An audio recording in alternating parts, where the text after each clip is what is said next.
650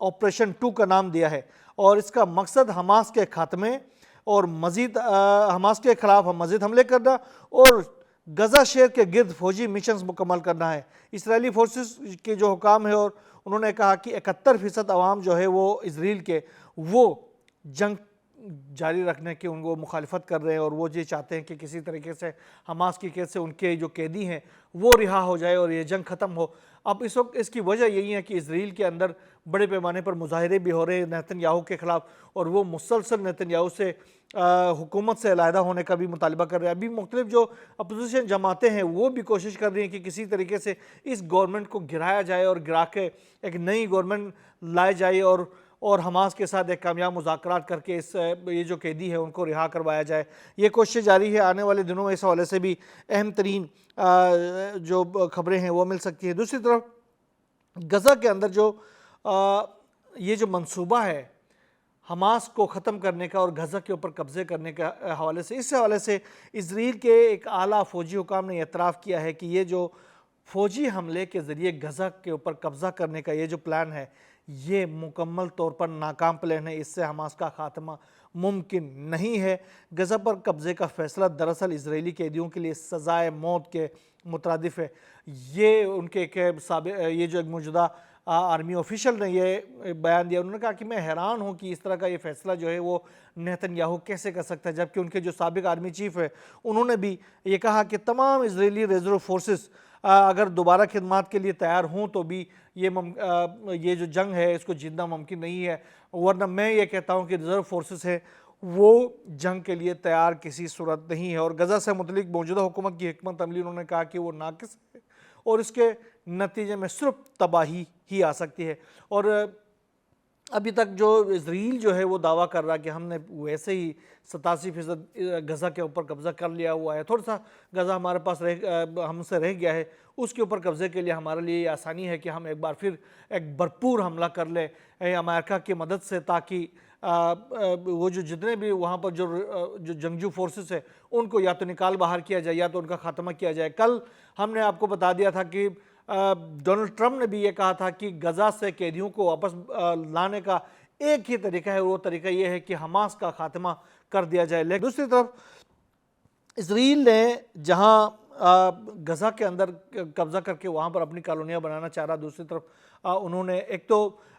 یہ جو مشرقی القدس کو مغربی کنارے سے الگ کرنے والی جو علاقہ ہے وہاں پر ایک غیر قانونی بستی وہ قائم کرنا چاہ رہا، دوسری طرف جولان کی جو ہائٹس ہے جو شام سے اسرائیل نے قبضے میں لے لیے تھے، کنیترا سائٹ کا جو علاقہ تھا وہاں پر باقاعدہ طور پر اپنی جو غیر قانونی قبضے اور اس کے اوپر جو بستیاں بنانے کا کام جو ہے انہوں نے شروع کر دیا ہے۔ اور ایک بستی انہوں نے نیو بشان کے نام سے وہاں پر ایک بستی قائم کر لی ہے باقاعدہ طور پر، اور اس میں اسرائیل سے یہ جو غیر قانونی آبادکار ہیں ان کو لا کر آباد کرنا شروع کر دیا گیا ہے۔ اور اس کا مقصد یہ بتایا جا رہا ہے کہ آگے آنے والے دنوں میں اسرائیل اس سارے علاقے پر قبضہ کر لے گا تو وہاں پر جو موجود ایک دو آبادکار جہاں آ کے وہاں آباد ہو گئے، انہوں نے کہا کہ ہمارے لیے کوئی خطرہ نہیں ہے کیونکہ مستقبل میں اسرائیل نے اس سارے علاقے کو قبضہ کرنا ہے، لہٰذا ہم ابھی سے یہاں پر آ گئے اسرائیلی فورسز کے، ہم پروٹیکشن میں ہیں تو یہ علاقہ اب ہمارا ہے۔ تو آپ اندازہ کر سکتے ہیں جب سے بشار الاسد کی گورنمنٹ کو گرا دیا گیا ہے، بشار الاسد کی گورنمنٹ کو ختم کر دیا گیا ہے، اس کے بعد سے یہ جو احمد الشرح کی گورنمنٹ آئی ہے تب سے اسرائیل مسلسل شام کے مختلف علاقوں کے اوپر قبضے کر رہا ہے، لیکن شام کا یہ جو امیر ہے جو اپنے آپ کو امیر شام بھی کہتا ہے وہ ابھی تک اسرائیل کے خلاف کوئی کارروائی کرنے میں ناکام رہا ہے، بلکہ اس کا جو وزیر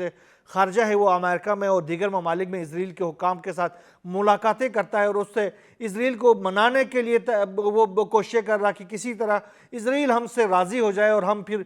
معاہدے ابراہیمی میں کسی طریقے سے شامل ہو سکے۔ یہ صورتحال ہے مسلم امہ کی، ہم کیا کر سکتے ہیں۔ بہرحال ایران، امریکہ اور اسرائیل کے درمیان جو کشیدگی ہے اس کے حوالے سے بھی بڑی اہم قسم کی خبریں ہیں۔ ایران کی جانب سے اس تمام تر سناریو کے اندر اپنی ملٹری کیپیبلٹیز کو بڑھانے کے لیے اپنی کوششیں جاری ہیں۔ آج سے ایران کی جانب سے نیول ایکسرسائزز کا آغاز کر دیا گیا ہے۔ یہ جو نیول ایکسرسائزز ہیں یہ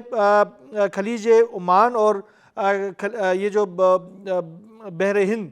اس کے اندر یہ مشقیں شروع کر دی گئی ہیں، جس میں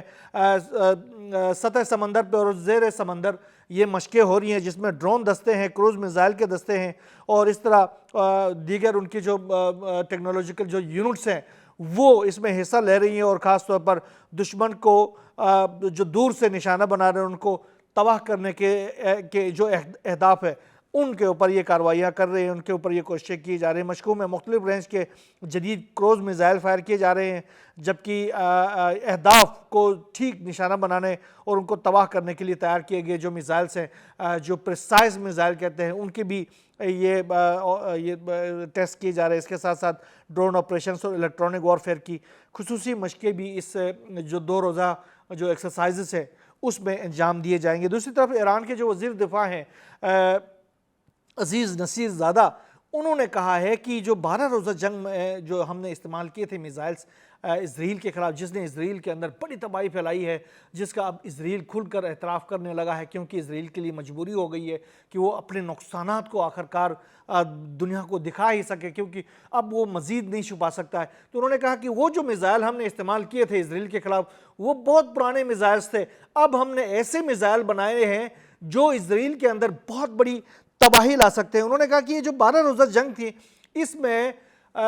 ہم نے صرف اسرائیل کے خلاف یہ جنگ نہیں لڑی ہے، بلکہ اس میں ہم نے امریکہ کے خلاف بھی لڑی ہے، کیونکہ امریکہ کی ٹیکنالوجیکل، اس کے سیٹلائٹ، اس کے انٹیلیجنس، یہ تمام جو مدد جو تھی وہ اسرائیل کو حاصل تھی، اور اس کے ساتھ ساتھ امریکہ بذات خود بھی اس جنگ کے اندر شریک تھا۔ تو ہم نے اس جنگ کے اندر اسرائیل کو وہ جو دھول چٹائی ہے وہ اب مطلب وہ کبھی بھول نہیں سکتا، اور اب جو ہم حملے کرنے والے ہیں اس سے اسرائیل کا نقشہ جو ہے وہ بدل جائے گا ٹوٹلی، یہ انہوں نے کہا ہے۔ اور اس کے ساتھ ساتھ یہ بھی کہا کہ ہم وہ میزائل بنا چکے ہیں جس کی رینج جو ہے وہ امریکہ تک ہے، ہم انٹر کنٹیننٹل بیلسٹک میزائلوں سے امریکہ تک کو بھی نشانہ بنا سکتے ہیں، یہ انہوں نے کہا۔ دوسری طرف اسرائیل کی جانب سے شام کے اندر جو لبنان کے اندر جو حملوں کا سلسلہ ہے وہ بہت تیزی کے ساتھ بڑھا دیا گیا ہے، کیونکہ لبنان میں حزب اللہ نے کلیئرلی یہ واضح کر دیا ہے کہ ہم ایک سوئی کے دھاگے کی سطح کا بھی کوئی چیز جو ہے وہ سرنڈر نہیں کریں گے، اور ہمارا اسلحہ اسی طرح ہمارے پاس رہے گا۔ ہم اسرائیل کے مقابلہ کرنے کے لیے یہ اسلحہ ہم نے جمع کیا ہوا ہے، ہماری ٹریننگز، ہماری قربانیاں یہ ساری اسرائیل کے خلاف ہے۔ اب ایسا تو نہیں ہو سکتا کہ ہم امریکہ اور اسرائیل کے کہنے کے اوپر یہ جو لبنان کی جو نام نہاد گورنمنٹ ہے اس کے احکامات کو ہم مان لیں اور اپنا اسلحہ جو ہے وہ ہم ان کے حوالے کر دیں۔ جب یہ باتیں حزب اللہ کی جانب سے سامنے آ گئی تو اسرائیل نے اب ان کو دباؤ میں لانے کے لیے، لبنان کی گورنمنٹ کو دباؤ میں لانے کے لیے باقاعدہ حملے کرنا شروع کر دی ہے۔ جو جنوبی لبنان کا علاقہ ہے اس کے اوپر گزشتہ رات یعنی بدھ کی رات گئے بڑے پیمانے پر حملے کیے گئے ہیں، جس سے کافی زیادہ نقصانات ہوئے ہیں۔ اسرائیل کی فورسز نے اس حوالے سے کہا کہ یہ جنوبی لبنان کے علاقے ہیں سور، اس میں واقع قصبہ الحوش، اس قصبے کے اندر انہوں نے کہا کہ ہم نے کارروائی کی ہے جس میں 7 افراد زخمی ہو چکے ہیں، لیکن ابھی یہ حزب اللہ کی جانب سے اس حوالے سے کوئی جواب، کوئی بیان سامنے نہیں آیا ہے۔ گو کہ اسرائیل نے کہا کہ یہ جو کارروائی کی گئی تھی حزب اللہ کے مختلف ٹھکانوں کے اوپر کی گئی تھی، لیکن حزب اللہ نے ابھی نہیں بتایا کہ ان حملوں کے اندر ان کو کس حد تک نقصان پہنچا ہے۔ بہرحال آنے والے دنوں میں اس کے بھی جو بھی نئی ڈیولپمنٹ سامنے آتی رہیں گی وہ ہم آپ سے شیئر کرتے رہیں گے۔ مشرق وسطیٰ کی صورتحال، رشیا یوکرین کی صورتحال سمیت دنیا بھر سے جو بھی نئی ڈیولپمنٹ سامنے آتی رہیں گی انشاءاللہ ہم آپ سے شیئر کرتے رہیں گے ان ولاگز میں انشاءاللہ۔ یہاں بس اتنا ہی، اللہ حافظ۔